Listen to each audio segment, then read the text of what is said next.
আমার প্রিয় সুদৃশ্য গ্রাহকদের স্বাগতম। এখন আমি আপনাকে গল্পের শিরোনাম সম্পর্কে একটি গল্প পড়তে যাচ্ছি। একটি উত্তেজনাপূর্ণ অ্যাডভেঞ্চারের জন্য প্রস্তুত হন। ঘূর্ণায়মান পাহাড়ে ঘেরা একটি শান্ত ছোট্ট গ্রামে মায়া নামে একটি কৌতূহলী মেয়ে বাস করত। তিনি তার বিশ্বের লুকানো কোণগুলি, বিশেষ করে তার দাদির প্রাচীন রহস্যময় বাড়িটি অন্বেষণ করতে পছন্দ করতেন। মায়া বাইরে ঘোরাঘুরি করে, চাবিটি ধরে, যতক্ষণ না সে অতিবিদ্ধ আইভির আড়ালে লুকানো একটি পুরানো গেটে হোঁচট খায়। চাবি পুরোপুরি ফিট এবং একটি ক্লিক সঙ্গে গেট খোলা ক্রিক।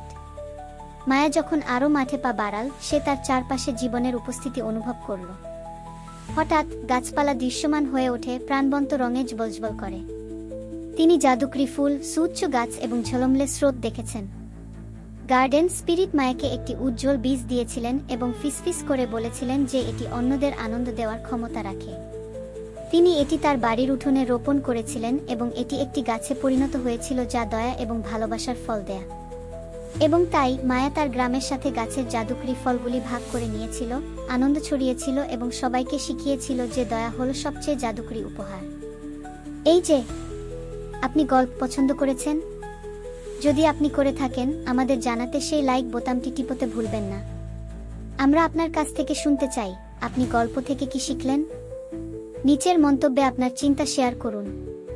গল্পের নৈতিকতা এখানে আপনার যা আছে তা ভাগ করে নেওয়া এবং অন্যদের খুশি করা সবচেয়ে বড় জাদু। দয়া হল আনন্দের বীজ। সুতরাং আমাদের বলুন, আপনি কিভাবে আপনার জীবনে এই নৈতিকতার কিছুটা আনতে পারেন।